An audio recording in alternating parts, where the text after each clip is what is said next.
আসন বন্টন নিয়ে জটিলতায় হোঁচট খেল জামাত নেতৃত্বাধীন 11 দলীয় জোট। সমঝোতার চেষ্টা চলছে বলছে ইসলামী আন্দোলন। সমঝোতা মানে হলো এখানে কেউ কারো উপর ডমিনেট করবে না।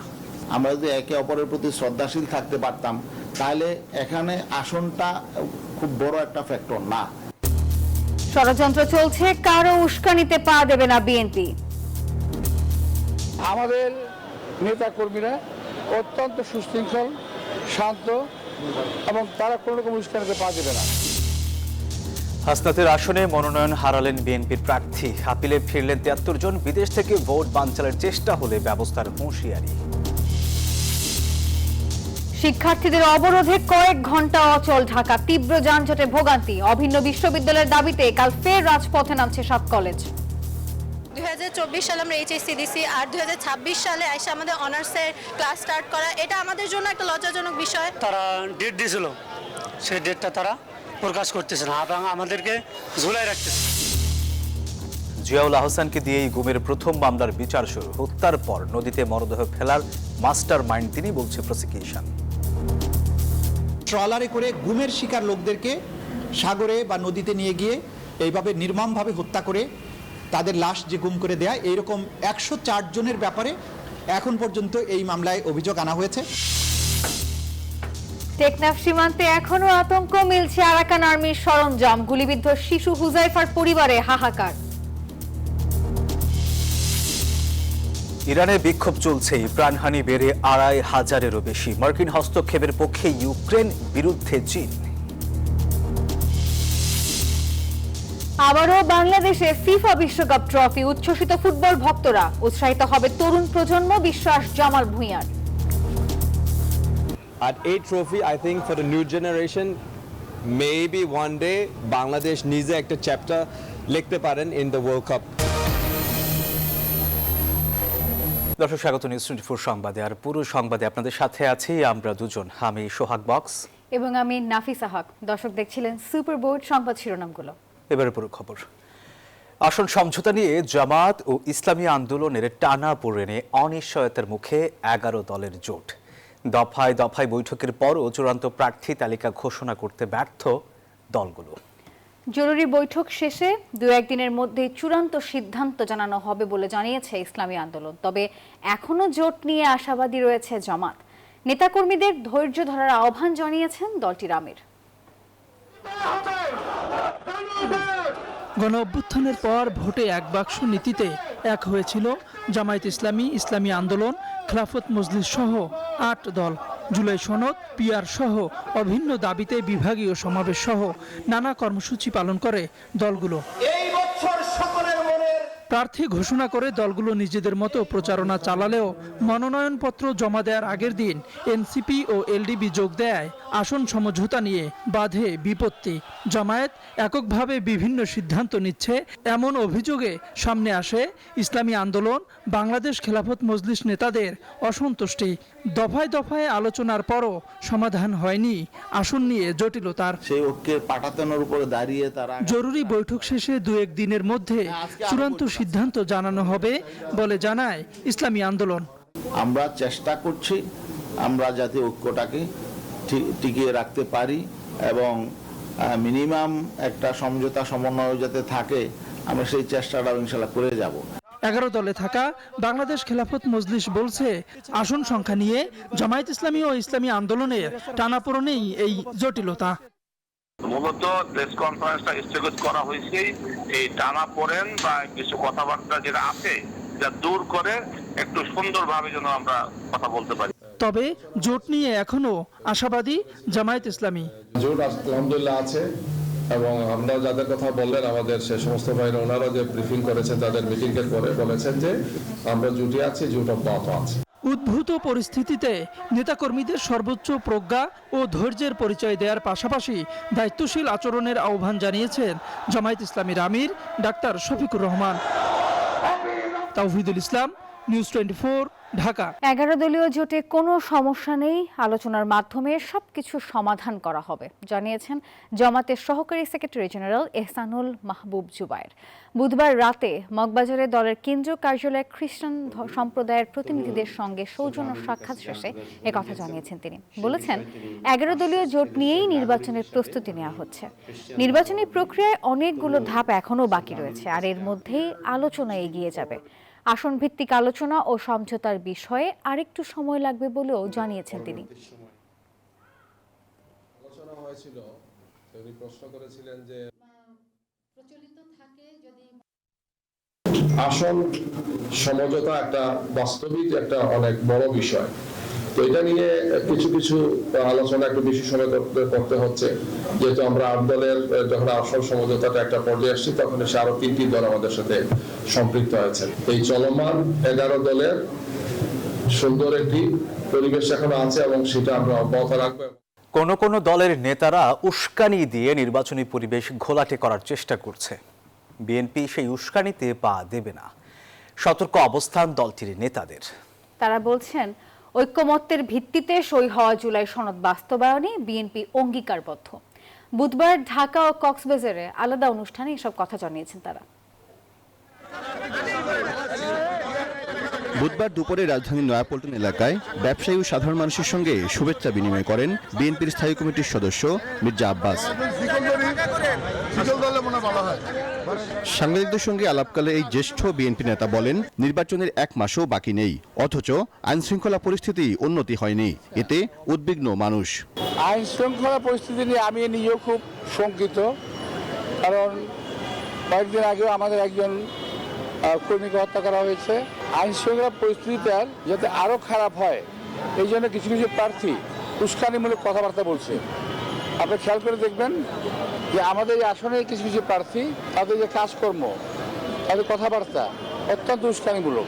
আমাদের নেতা কর্মীরা অত্যন্ত সুশৃঙ্খল, শান্ত এবং তারা কোনো রকম উস্কানিতে পা দেবে না। এদিকে বুধবার সকালে কক্সবাজারের পেকুয়ায় উলামা মাশায়েখ সম্মেলন ও বার্ষিক মেধাবৃত্তি পুরস্কার বিতরণী অনুষ্ঠানে যোগ দেন বিএনপির স্থায়ী কমিটির সদস্য সালাউদ্দিন আহমেদ। বলেন, জুলাই জাতীয় সনদ বাস্তবায়নে আন্তরিক বিএনপি।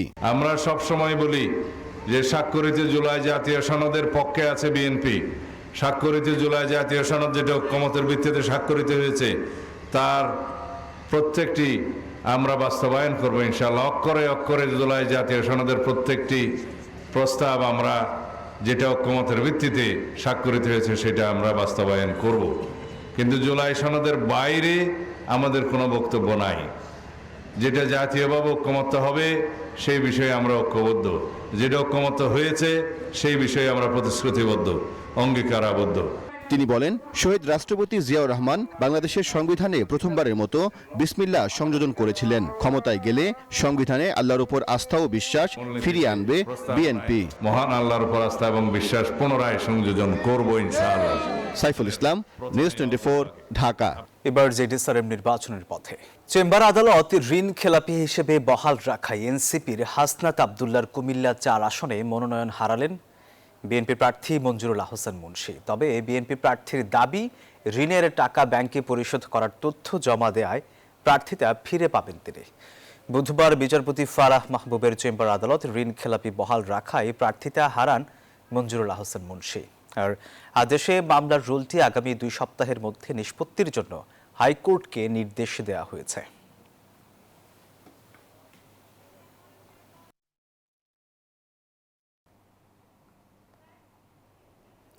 নির্বাচনে প্রার্থিতা ফিরে পেতে ইসিতে 5ম দিনের আপিল শুনানিতে বৈধতা পেয়েছেন আরও 73 জন প্রার্থী। আর এ নিয়ে 5 দিনে 281 জনের মনোনয়নপত্র বৈধ ঘোষণা করা হলো। বুধবার সকাল থেকেই রাজধানীর আগারগাঁওয়ে নির্বাচন কমিশন ভবনের অডিটোরিয়ামে 5ম দিনের শুনানি শুরু হয়। দিনভর শুনানিতে 17টি আপিল নামঞ্জুর করা হয়েছে। স্থগিত রাখা হয়েছে 10 জনের আপিল। এদিন মোট 100টি আপিলের শুনানি হয়, যার মধ্যে স্বতন্ত্র প্রার্থীর সংখ্যাই ছিল বেশি।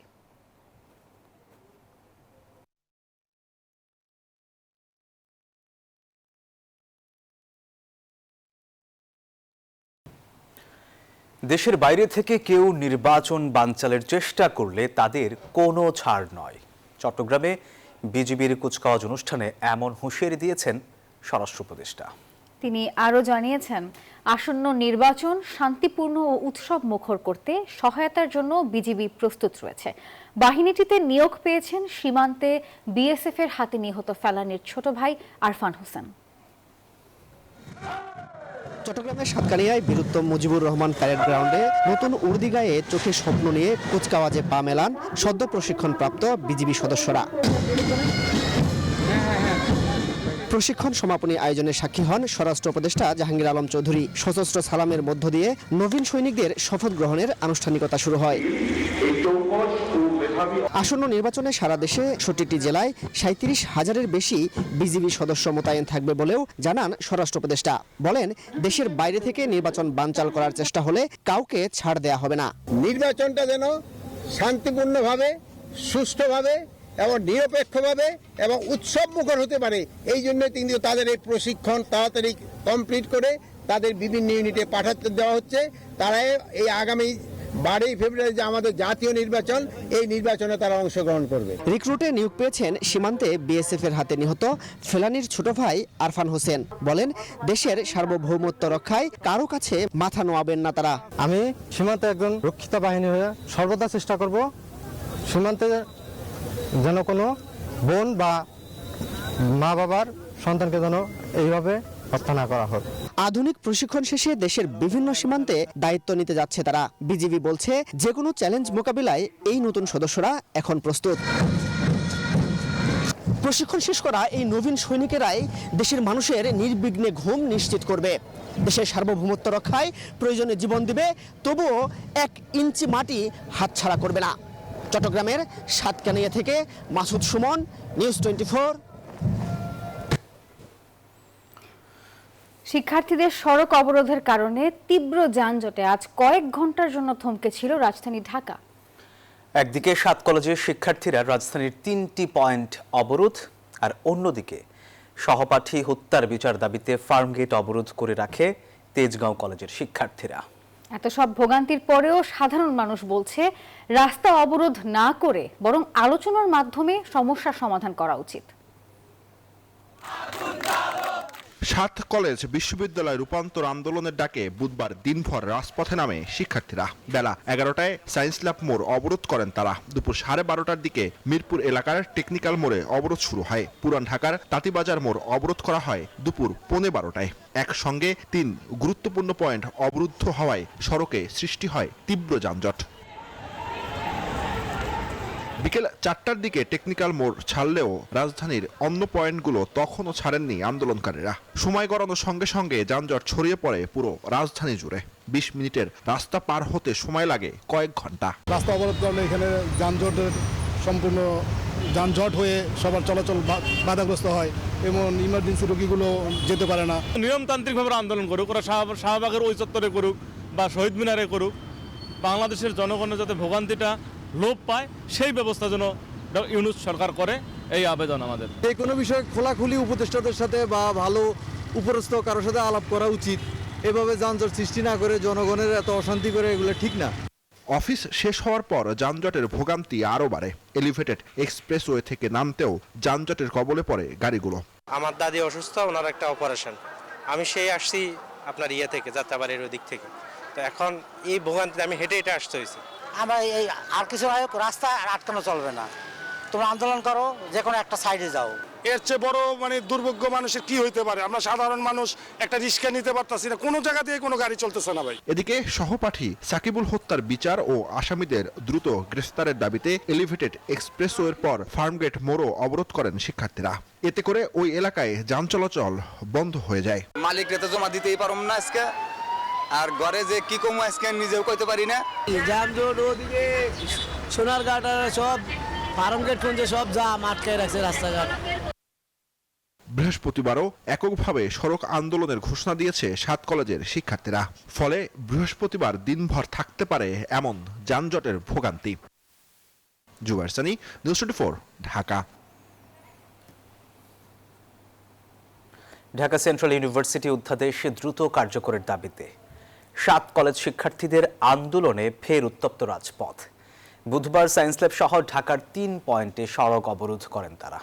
আগামীকাল উপদেষ্টা পরিষদে অভিন্ন বিশ্ববিদ্যালয় অধ্যাদেশের খসড়া চূড়ান্ত এবং রাষ্ট্রপতির অনুমোদন চান আন্দোলনকারীরা। ফের সড়কে নামলেন ৭ কলেজের শিক্ষার্থীরা। ঢাকা কেন্দ্রীয় বিশ্ববিদ্যালয় গঠনের লক্ষ্যে চূড়ান্ত অধ্যাদেশ জারির দাবিতে সড়ক অবরোধ করেন শিক্ষার্থীরা। পূর্ব ঘোষণা অনুযায়ী বুধবার রাজধানীর সায়েন্স ল্যাব, টেকনিক্যাল ও তাঁতিবাজারে সড়কে অবস্থান নেন শিক্ষার্থীরা। বলেন ১.৫ বছরে সরকারের সিদ্ধান্তহীনতার কারণে নানান ভোগান্তিতে পড়তে হচ্ছে শিক্ষার্থীদের। আমরা আমাদের কোনো পরিচয় পাচ্ছি না, আর অর্ধাদেশটা আটকায় রাখছে। এটা কোনো ওরা বলতেছেও না যে কবে আমাদের অর্ধাদেশ দিবে। 2024 সালে আমরা এইচএসসি দিছি, আর 2026 সালে এসে আমাদের অনার্সের ক্লাস স্টার্ট করা, এটা আমাদের জন্য একটা লজ্জাজনক বিষয়। অধ্যাদেশ জারি করার যে একটা তারা ডেট দিয়েছিল, সেই ডেটটা তারা প্রকাশ করতেছে না এবং আমাদেরকে ঝুলাই রাখতেছে। শিক্ষার্থীরা বলেন 15 জানুয়ারি উপদেষ্টা পরিষদের সভায় ঢাকা সেন্ট্রাল ইউনিভার্সিটির অধ্যাদেশের হালনাগাদ খসড়ার অনুমোদনের পাশাপাশি রাষ্ট্রপতির কর্তৃক চূড়ান্ত অধ্যাদেশ জারি করতে হবে। বৃহস্পতিবার ফের সড়কে নামার ঘোষণা দেন শিক্ষার্থীরা। কালকে যে ক্যাবিনেট, এই ক্যাবিনেটের মাধ্যমে যদি অধ্যাদেশ না জারি হয়, অসহযোগ আন্দোলন গড়ে তুলব। প্রস্তাবিত ঢাকা কেন্দ্রীয় বিশ্ববিদ্যালয়ের সেই বিশ্ববিদ্যালয়ের অধ্যাদেশ চূড়ান্তভাবে জারি করে একটি পূর্ণাঙ্গ কাঠামো দিয়ে যাতে শিক্ষার্থীরা ক্লাসরুমে ফিরতে পারে। আজকের মতো আন্দোলন এখানে স্থগিত করবো। আগামীকাল থেকে সকাল থেকে সন্ধ্যা পর্যন্ত আন্দোলন অনির্দিষ্টকালের জন্য কন্টিনিউ থাকবে। বিকাল 4টার দিকে সড়ক ছেড়ে দিলে যান চলাচল শুরু হয়। তবে এই সরকারের কর্মদিবসেই চূড়ান্ত অধ্যাদেশ জারির দাবিতে অনড় শিক্ষার্থীরা। আরিফুল ইসলাম, নিউজ 24, ঢাকা। সংবাদের এই পর্যায়ে সময় হলো একটি বিরতির। ফিরছাড়ো খবর নিয়ে সাথেই থাকুন। আবারও স্বাগত। দেখছেন নিউজ 24 সংবাদ। ঢাকার প্রতিবাদের কারণে ওপারে মিয়ানমারের রাখাইন সীমান্তে থেমেছে গোলাগুলি। গুলির শব্দ বন্ধ হলেও আতঙ্ক কাটছে না টেকনাফ সীমান্তে। এলাকাটিতে মিলছে আরাকান আর্মির নানা সামরিক সরঞ্জাম। আর এদিকে গুলিবিদ্ধ শিশু হুজাইফার পরিবারে চলছে হাহাকার। সীমান্তে বিশৃঙ্খলা সহ্য করা হবে না বলে হুঁশিয়ারি দিয়েছেন স্বরাষ্ট্র উপদেষ্টা।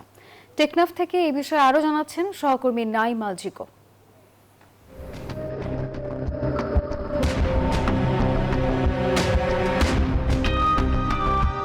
এখনো মিলছে বোমশেল, মিলছে বুলেট, ভেসে আসছে মিয়ানমারের বিদ্রোহী সংগঠনের পোশাক, ওয়াকিটকি। এই ঘটনা টেকনাফের ওয়াইকং সীমান্তবর্তী এলাকার। গেল 9 জানুয়ারি থেকে থেমে 3 দিন বাংলাদেশ সীমান্তে প্রবেশ করে গুলি করেছে মিয়ানমারের আরাকান আর্মি। শিশু হুজাইফা হাসি খুশি বাচ্চাটি পছন্দ করত নাচতে, কিন্তু সেই হাস্যোজ্জ্বল শিশু এখন কাতরাচ্ছে হাসপাতালের বিছানায়। যেখানে তার বই নিয়ে স্কুলে যাওয়ার কথা, সেখানে জীবন মৃত্যুর সাথে লড়ছে হুজাইফা। 10 জানুয়ারি আরাকান আর্মির ছোড়া গুলি এসে মাথায় আঘাত করে হুজাইফার। সন্তানের এমন অবস্থায় মাটিতে লুটিয়ে কাঁদছেন তার দাদি। কাঁদতে কাঁদতে চোখের পানি শুকিয়ে গেছে তার মার।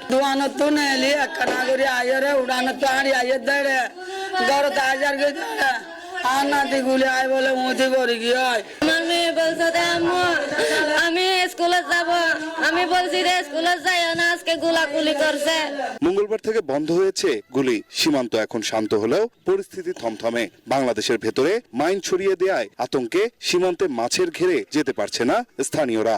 মায়ানমার আরাকান আর্মিরা এখানে বাংলাদেশের ঢুকে এই সরকারি বেরিবান আছে, এই বেরিবানের উপর উঠে আমাদের এখানে গুলি করছে। এলাকাবাসী বলছেন সীমান্ত ঘেঁষা মাছের প্রজেক্টগুলো দখলে নেওয়ার পর থেকে আরাকান আর্মির সঙ্গে মিয়ানমার বিদ্রোহী সংগঠনের সংঘর্ষ শুরু হয়। জেলেরা যখন মাছ ধরতে অথবা কিছু নৌকা দেখতে গেছি, তখন আমরা এখানে কি নেই এই ঠ্যাং হাত পাগুলো উড়ে যায়। এই ঘটনায় স্বরাষ্ট্র উপদেষ্টা হুঁশিয়ারি দিয়ে বলেন, আরাকান আর্মির এমন কর্মকাণ্ড সহ্য করবে না বাংলাদেশ। সীমান্ত দিয়ে যদি কেউ কোনো রকমের কোনো কিছু সৃষ্টি করতে চায়, কাউকে ছাড় দেওয়া হবে না। এই ঘটনায় বাংলাদেশে অবৈধভাবে প্রবেশের জন্য 53 জন মিয়ানমারের বিদ্রোহী গ্রুপের সদস্যকে গ্রেপ্তার করেছে বিজিবি। আজ শোকের ছায়া নেমে এসেছে হুজাইফার পরিবারে। সীমান্তে অস্থিরতার কারণে আরাকান আর্মির ছোড়া গুলিতে আহত হয়ে আজ জীবন মৃত্যুর সাথে লড়াই করছে ছোট্ট হুজাইফা। এমন ঘটনা আর যাতে কারোর সাথে না ঘটে, এমনটাই চান হুজাইফার স্বজনেরা। নাইম আল চিকো, নিউজ 24, টেকনাফ, কক্সবাজার। এবার সিঙ্গার বেকো প্রেজেন্টস বিশ্বকাপ ট্রফি ট্যুর নিউজ আপডেট। আবারও বিশ্বকাপ ফুটবলের সোনালী ট্রফি বাংলাদেশে এলো। বুধবার চার্টার্ড বিমানে করে ঢাকায় আসে বহুল কাঙ্ক্ষিত এই ট্রফি, আর সঙ্গে বাংলাদেশ সফরে এসেছেন বিশ্বকাপ জয়ী ব্রাজিলিয়ান তারকা গিলবার্তো সিলভা। এই ট্রফি দেখে নতুন প্রজন্মের ফুটবলারদের মধ্যে বিশ্বকাপ খেলার আকাঙ্ক্ষা বাড়বে বলে বিশ্বাস লাল সবুজের অধিনায়ক জামাল ভুঁইয়ার। মরুভূমির তপ্ত বালু থেকে সবুজ ঘাসের গালিচা, সবখানেই যেন ফুটবল উন্মাদনা। আর সেই উন্মাদনা আরো ছড়িয়ে দিতে ঢাকায় এলো মেসির চুমু আঁকা সেই বিশ্বকাপ ট্রফিটি। এর আগে টেলিভিশন পর্দায় বহুবার বিশ্বকাপ ট্রফি দেখেছেন বাংলাদেশ অধিনায়ক জামাল ভুঁইয়া, তবে এবারই প্রথম কাছ থেকে দেখার সুযোগ পেয়েছেন। তার বিশ্বাস দেশের বর্তমান ও ভবিষ্যৎ প্রজন্মের ফুটবলারদের স্বপ্ন দেখাতে সাহায্য করবে এই trophy. Whoever wants to be a footballer with this trophy, আমি মনে করি আরো মোটিভেশন আসবে। আর এই trophy I think for the new generation, maybe one day Bangladesh নিজে একটা চ্যাপ্টার লিখতে পারেন in the world cup sense. Bangladesh সহ 30টি দেশের 75টি স্থানে দেখানো হবে বিশ্বকাপ ট্রফি। সেই হিসেবে বাংলাদেশের ট্রফি আসায় ভাগ্যবান ভাবছেন বাফুফে সহসভাপতি ফাহাদ করিম।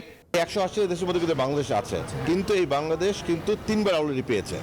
সো ডেফিনেটলি, এবং এবছর 30টি দেশে যাচ্ছে। এবছর কিন্তু কোকের একটি বিশেষ বছর, this is the 20th year celebration. So সেই 20তম বছর সেলিব্রেশনও তারা বাংলাদেশকে রেখেছে। সো আমি বিশ্বাস করি এবং আমি মনে করি এটা আমার বাংলাদেশের ফুটবল ফ্যান যারা, তাদের অর্জন। যেই ট্রফির ছোঁয়া পেয়েছেন লিওনেল মেসি, সেই ট্রফি দেখতে পেরে উচ্ছ্বসিত ক্যাম্পেইন থেকে আসা সৌভাগ্যবান দর্শকরা। 2026 আসলে 2022। তাসবিহ শরণ, নিউজ 24, ঢাকা। সংবাদের সময় হলো আরো একটা বিরতির। সঙ্গে থাকুন। স্বাগত আরো একবার। দেখছেন নিউজ 24 সংবাদ। সাবেক সেনা কর্মকর্তা জিয়াউল আহসানের বিরুদ্ধে চার্জ গঠনের মধ্য দিয়ে ট্রাইব্যুনালে গুমের প্রথম কোনো মামলার বিচার শুরু হলো। সাক্ষ্য গ্রহণ শুরু 8 ফেব্রুয়ারি। চিফ প্রসিকিউটর তাজুল ইসলাম বলেছেন, গুমের পর খুন করে নদীতে মরদেহ ফেলার মাস্টারমাইন্ড ছিলেন জিয়াউল আহসান। এদিকে গুমের আরেক মামলায় সেনা কর্মকর্তা জাহাঙ্গীর আলমের জামিন আবেদন নামঞ্জুর করেছেন ট্রাইব্যুনাল।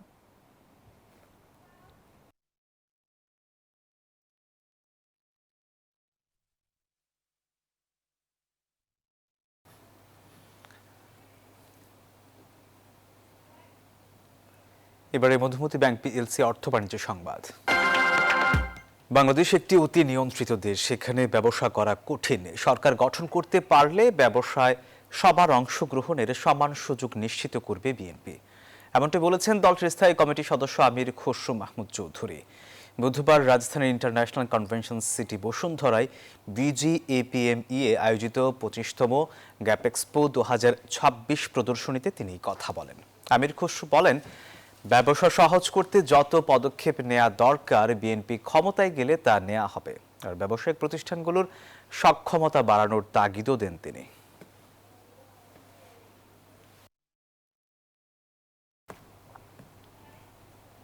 আরো একটি বিরতি নিচ্ছি, সাথেই থাকুন।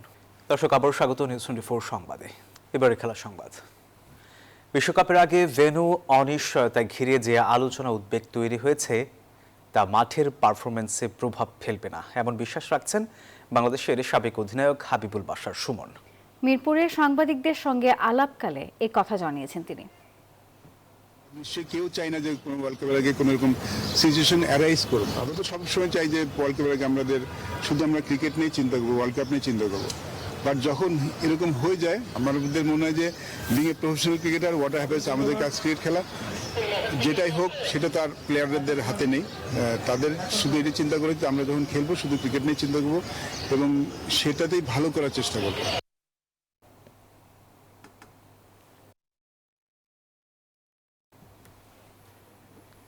দর্শক, এই ছিল নিউজ 24 সংবাদে। এতক্ষণ আমাদের সঙ্গে থাকার জন্য ধন্যবাদ সবাইকে।